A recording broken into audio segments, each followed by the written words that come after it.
Luminar Neo's new Bokeh AI tool looks amazing. That is until you zoom in a bit. And when you do, things start to fall apart, especially around the hair. And there's one other thing that people tend to miss. So let me show you what's going wrong and a solution I've come up with to fix both of those problems. So the Bokeh AI tool has this blur slider, which allows us to push distracting backgrounds into a more pleasing blur. The amount that you take this to is entirely up to you, but you can see by pushing this to around, say, 66, for example, we can see that I actually had some dust spots on my camera sensor and they have been got rid of by this blur. And we can also see that in the waves here, we can see that the blur that my camera lens actually created on the sensor, it's not that visually pleasing. And so by adding this kind of blur, we can actually detract from the background and bring our viewers' attention more to the subjects in the photo.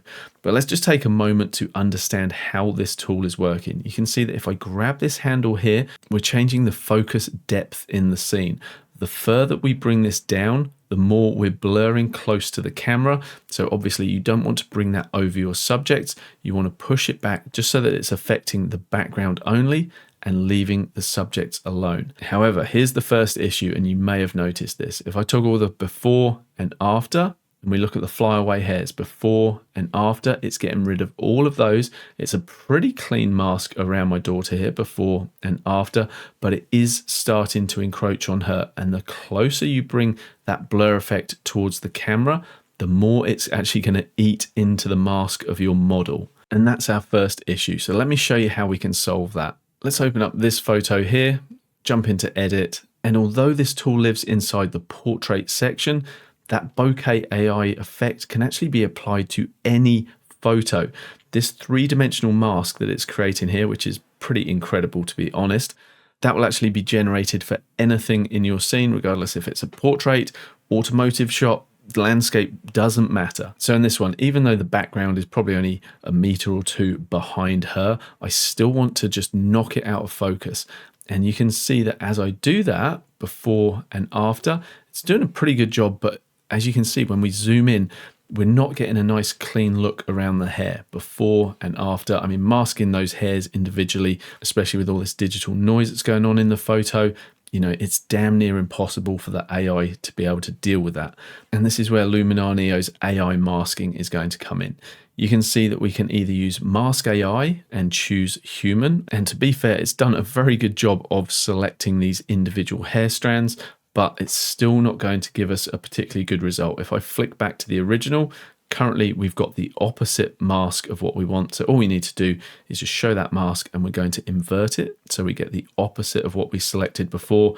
And now if I toggle the before and after, you can see that we are indeed adding our Bokeh AI effect to the background. The masking around her hair on the left-hand side is much better. It's still not perfect, but where we've got these lines here, it's not looking great. We could come back into the masking section, use a brush and paint these away, but I'm going to show you a different and quicker method that we can use. So from the masking menu, I'm just going to clear what we did before and we're going to start again. This time, rather than using Mask AI, I'm going to come to Object Select AI. Now, it's not quite as accurate for grabbing people, especially around the hair, but that's absolutely fine for this effect. So now I'm going to jump out of Object Select, and now I'm going to invert this mask so that we're selecting the background, basically everything other than our model. And now what I'm going to do is feather the mask. So I'm just going to grab the slider and just start to bring that up, and you can see that we're getting a subtle blending around our model. Sure, we're getting a little bit going over her hair, but do you know what? It's going to be okay because we're dealing with a blur in the background. I think this is going to look fine. So I'm going to jump out of the mask section by clicking on adjustments. And now that we can see, we are indeed getting that blurry background before and after, before and after. And now if we look around the model's hairline, it's not perfect, but it's a lot better than it was. Oh, by the way, if you're liking the look of this tool and others inside Luminar Neo and you haven't got it yet, I've got a link in the description to their spring promotion. So you can save a lot. You can pick up Luminar for $119 US, which is way cheaper than you can normally get it. And if you apply the code @Neo10, which is my promo code, you can save even more. So if you haven't got it yet, it is the cheapest you can pick it up for. So hope that helps you out. Right, let's crack on. Now, if you're just posting a small photo on Instagram, for example, this next issue might not be a thing. However, if you're wanting a larger print, or just a larger file output, then you do need to be mindful of this. As I zoom in, we've got a lot of digital noise, potentially film grain from a scan, but let's go with digital noise.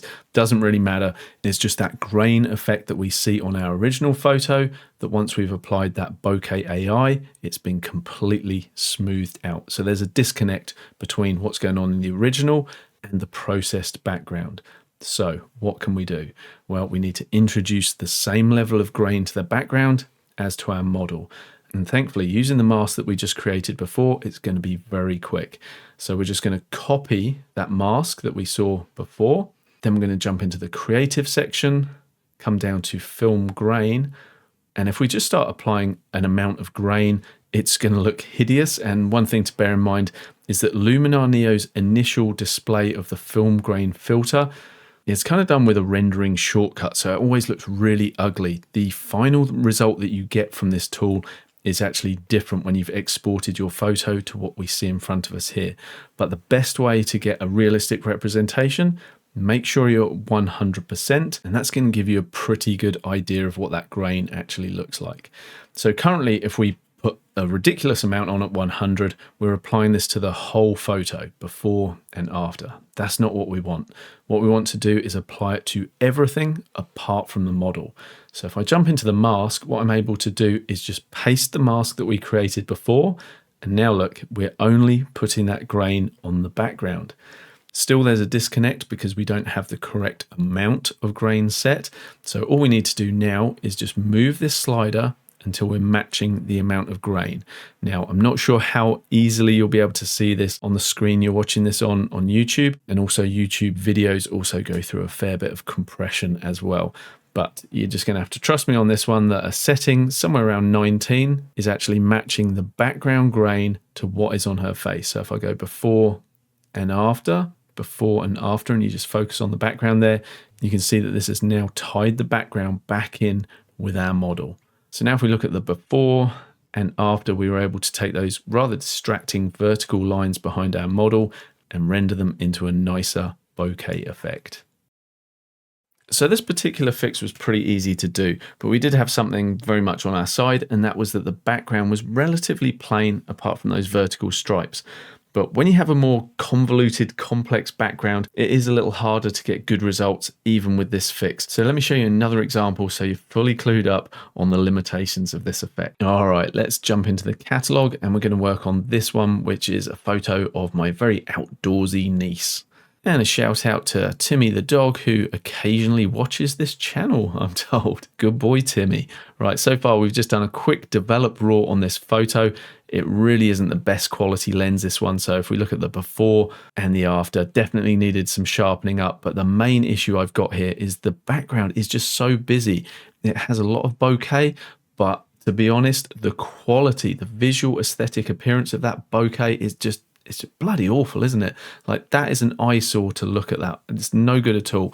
And so that's where we can leverage this new tool to actually help us out there. So I'll come into the portrait section, come to Bokeh AI. This new photo is analyzed. And now if I grab the blur amount, I'm just going to crank this all the way so we can see what it does. And at first glance, it has totally dialed back that rather obnoxious background. And one thing that's definitely worth doing is actually coming down to the different shapes that you can apply to the bokeh effect. Even the hearts and the stars may look all right when you don't have little specks of light because you don't actually see the individual shapes. But I tend to like these circular or more elongated shapes. So once we've got that set up, we can play with the blur amount. I'm going to keep this very high just so we can clearly see what this effect is doing. To be honest, if I was actually doing this as a final edit, I may only have it sat somewhere around halfway, maybe a little higher. But anyway, we'll keep this at 100. But the important thing is we want to see how this mask is interacting around our subjects. Well, it's doing a pretty good job straight out of the box. You can see that there is a definite shape around our subjects. So let's follow that same technique and see if we can't improve it. So I'm going to come to this subject, select AI, and you can see that, to be honest, if I was just individually selecting Poppy and the dog, I might be there for quite a while. So it may be worth trying the mask AI and clicking on the human. And if we want to clean up any of the bridge, we could do that as well and just sort of erase that little bit that's spilled over there. The nice thing with this approach is we don't need to be super accurate because that mask feathering is really going to help us out. So currently, if I show the mask, we have the opposite of what we want selected. So I'm going to invert that mask and basically flip it around. And now come to the feathering and start lifting that up. Now, I probably don't need to go too far with this because our subject is actually smaller in the frame.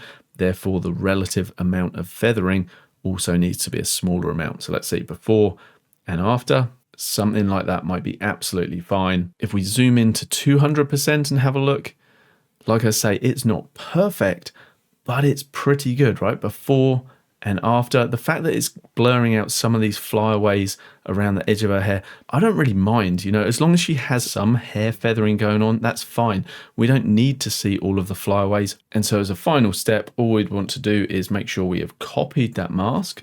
So I'll come to copy, come down to the creative section, go to the film grain and make sure I'm zoomed in to around 200% so I can clearly see the level of grain in the existing photo, and then just grab this amount up until I match it. Now, again, currently I can't match it because I haven't applied the mask. So that grain is going over our models, but now I've pasted that mask in. I can now play with that amount slider until I've teased in just a small amount that matches her.